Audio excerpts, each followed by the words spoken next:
Hola amigos, ¿qué tal? Espero que estén muy bien. Les quiero dejar un video eminentemente cristiano y religioso a raíz de las cosas que estamos viendo en el acontecer mundial a través de las redes sociales y creo que, bueno, es una visión que quiero compartir con ustedes en base a cosas que están en la Biblia. Sin más rodeos, quiero empezar. ¿Por qué eh, quiero hacer esto? Porque está basado en la escritura, en las profecías. Y quiero ser bien riguroso y bien puntual. Eh, Pedro en su segunda epístola dice que las profecías no son de interpretación privada y nunca vinieron por voluntad humana, ¿ya? Sino que las profecías vinieron gracias a Dios y los hombres, los profetas hablaron a través de él y por él. Entonces, eh,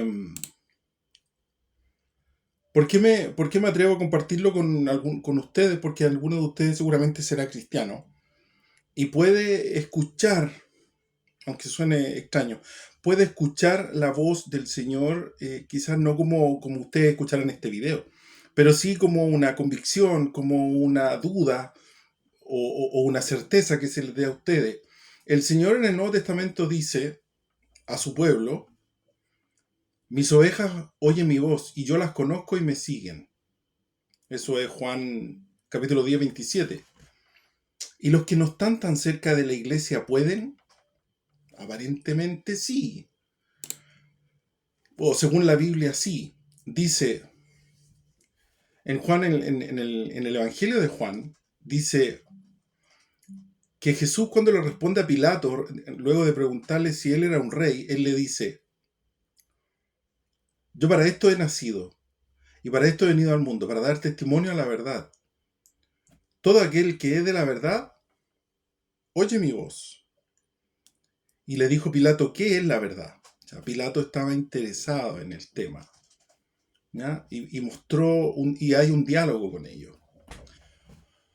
Bueno,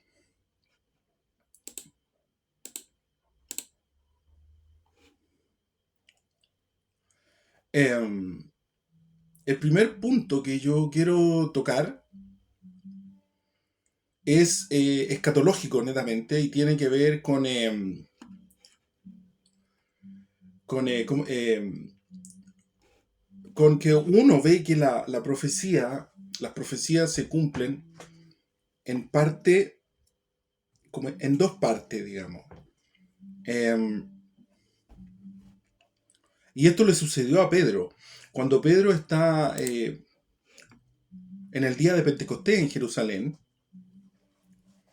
empiezan a hablar en distintos idiomas de la gente que estaba ahí. Y,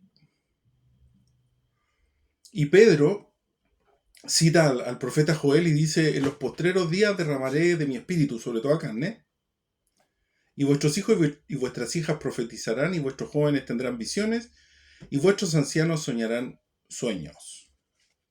¿Qué estoy leyendo? La Biblia, versión Reina Valera de 1960, por si acaso. ¿Y cómo la complemento? Con la versión editada ese año, edición un poco posteriores, antes de 1995, con las notas Harper Caribe, por si acaso. Después que Pedro dice eso y él, de su misma boca sale esto, él queda sorprendido por el caso de Cornelio. ¿Ya? Los que tienen conocimiento de la Biblia entenderán. Había un general romano, no sé si era un general o era un centurión romano, que se llamaba Cornelio. Y él era bueno de corazón y ayudaba al pueblo y ayudaba al pueblo judío. Entonces ayudaba con alimentos, con ropa, y producto de esa ofrenda, Dios envía a Pedro a que le predique el evangelio a él y a su casa. Y producto de eso, Pedro, o sea, Cornelio y su gente reciben el bautismo en el Espíritu del Señor. Y Pedro queda sorprendido, pero se da cuenta que hay un cumplimiento más amplio de la profecía de Joel que él mismo había citado cuando estaba en Pentecostés ante los judíos, digamos. Entonces, en base a eso, yo primero quisiera aclarar un tema que tiene que ver con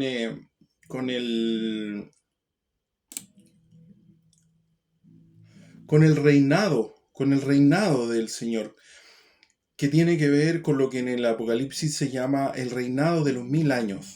No quiero que se que piensen en una discusión filosófica, pero se cree que el Señor va a venir a reinar después de su venida por 1000 años.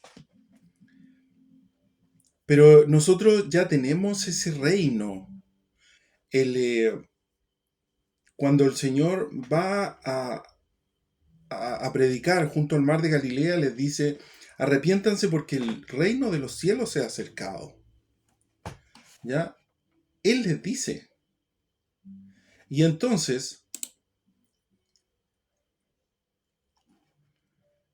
también en Efesios, nosotros vemos que al recibir, ¿cierto? Al comulgar íntimamente con el Señor, Él nos da parte de eso que no es de este mundo y nosotros a través con su gracia podemos vivir un poco de eso. Y Pablo escribe que en Efesios dice, juntamente con Él nos resucitó y nos hizo sentar en lugares celestiales junto con Cristo. Entonces hay una doble vida. Voy a tratar de explicarlo con mis palabras.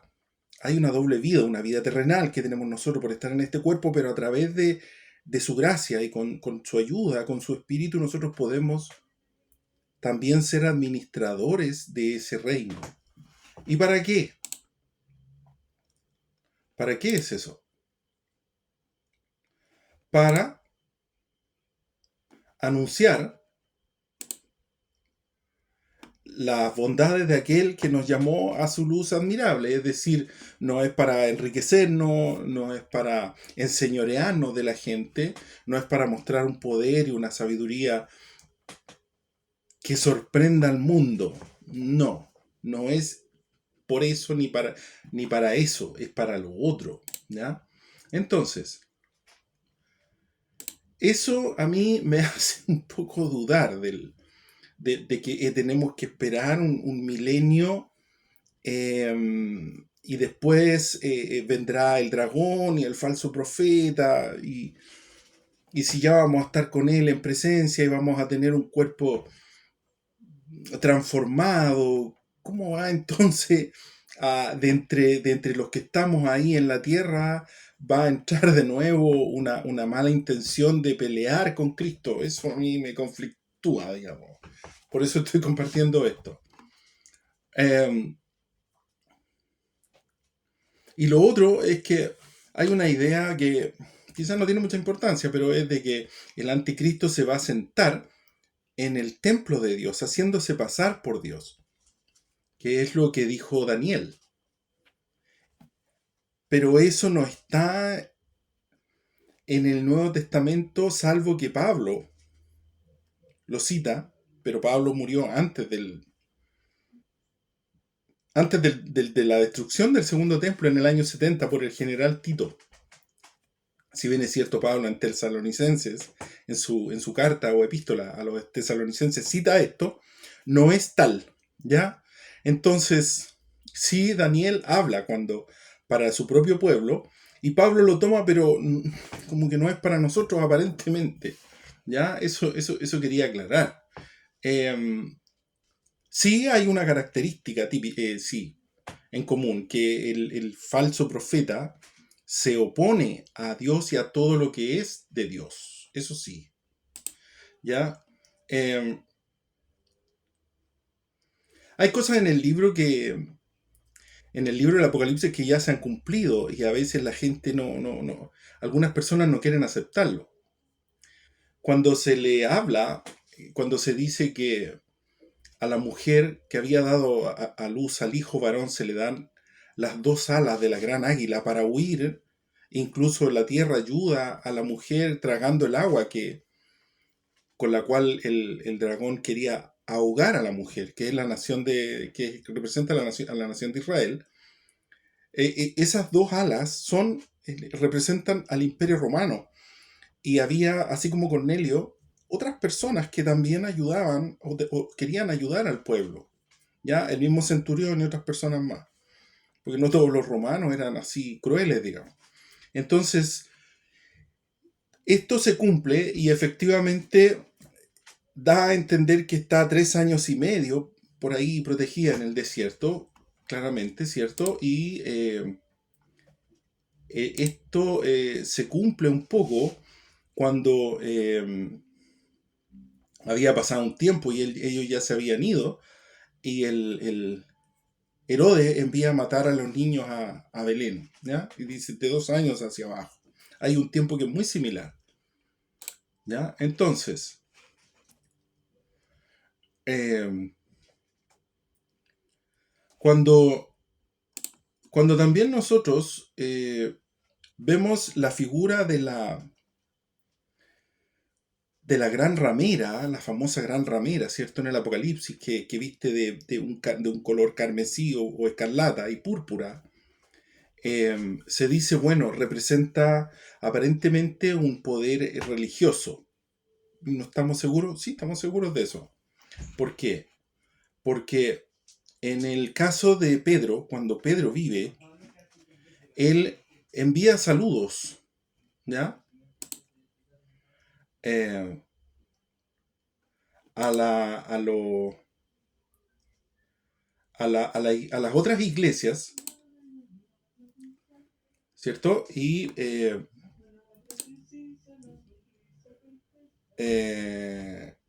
en primera de Pedro dice, la iglesia que está en Babilonia, él lo dice de una manera metafórica, estando en Roma, viendo una ciudad con mucha riqueza, con mucha prosperidad, él dice que está en Babilonia dándole una connotación espiritual. Sabemos que Pedro murió en Roma, crucificado de manera invertida por decisión propia. Entonces, cuando cuando se dice que esto se refiere a la Iglesia Católica, al papado, da toda la impresión que sí, pero no toda la gente católica es así, quizás mala, y no es la única iglesia, ¿ya?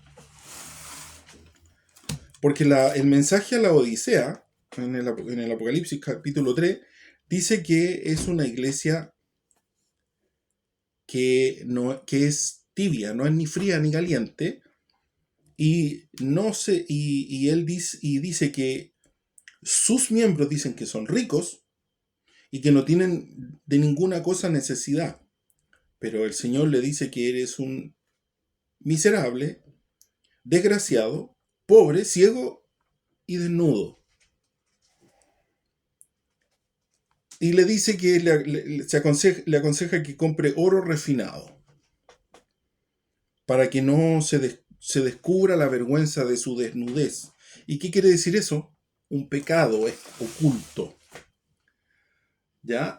Y cuando nosotros vemos a la iglesia que está embriagada con la sangre de los mártires de Jesús, en el fondo embriagado quiere decir que está embotado, está mareado.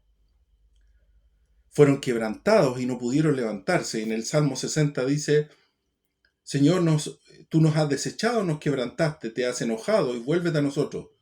Hiciste temblar la tierra, la has hendido. Sana sus roturas porque titubea. Nos has hecho ver cosas duras, nos hiciste beber vino de aturdimiento. A eso se refiere.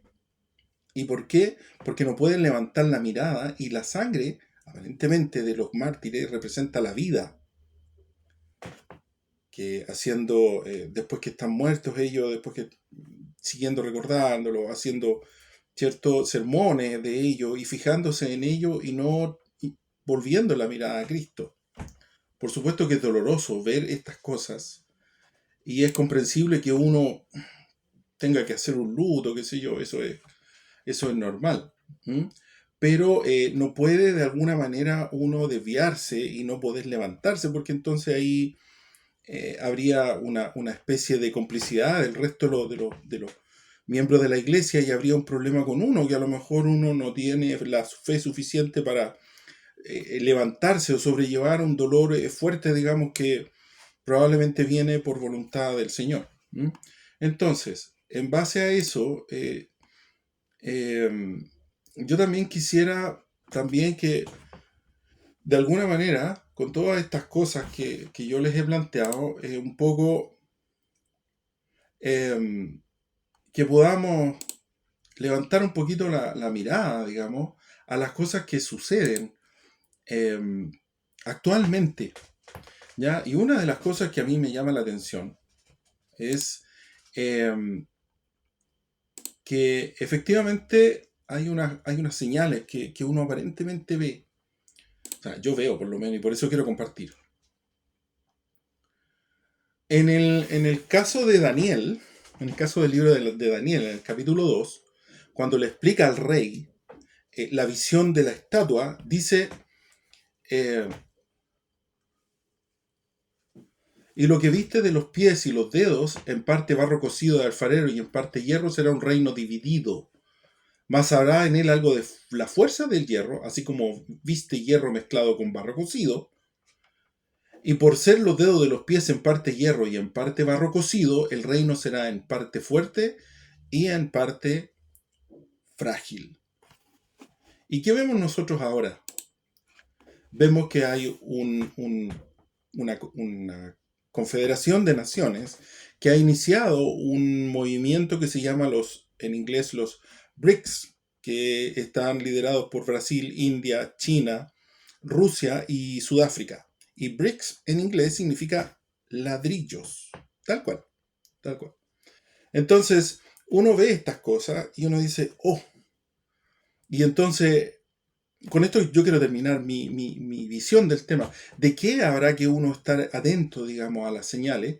Bueno, de lo que dice en Mateo 24, ¿cierto? Que habrá eh, guerras, habrá eh, hambres, pestes, y habrá tribulación y los matarán a los cristianos y serán aborrecidos. Y muchos tropezarán y se entregarán unos a otros y se odiarán unos a otros. Y muchos falsos profetas se levantarán diciendo, he aquí, aquí está el Cristo, o diciendo, yo soy el Cristo. Eso es una, eso es una señal importante que uno debe mantener, por lo menos yo. ¿Ya? Eh, Hay que entender que el final también de Babilonia, del Antiguo Testamento, perdón, del Apocalipsis, tiene un final trágico, se destruye a los 10 reyes, que son los cuernos que están, aparte de las 7 cabezas, se les entrega el poder por una hora. Alguien podría calcular cuánto es una hora en los 7 años, me imagino que serán un mes, una cosa así. Y su propósito y su fin es que finalmente destruyen, desnudan, descubren a la ramera, le descubren sus pecados y la destruyen, la despedazan y la queman con fuego. ¿Y por qué también esto a mí me ha llamado la atención? Porque aquí en Chile nosotros tuvimos un estallido, se quemaron iglesias y había gente que se jactaba quemando iglesias católicas. Bueno, han habido de otras denominaciones también. Pero eso a mí me hizo ver algunos videos y tratar de entregar alguna cosa que tiene que ver con lo que sucede no solamente entre las congregaciones, que hay una suerte de, a veces, de discusiones filosóficas, sino que también lo que sucede afuera. Y para qué decir que estamos tratando, en el mundo se está tratando de eliminar el efectivo como tal, y se está intentando implementar una moneda digital para que sea identificable y trazable de manera más sencilla, más rápida y más efectiva, y que finalmente se tenga control de todas las transacciones, ¿m? Como ya es en parte, pero más todavía. Bueno, amigo, eso les quería dejar. Yo sé que es un video un poco largo, y espero que algunos tengan la paciencia para verlo por completo. Sin más, me despido, de que estén muy bien y que de alguna manera me puedan comentar. Se los agradeceré mucho. Que Dios me los bendiga muy grandemente. Chao, chao.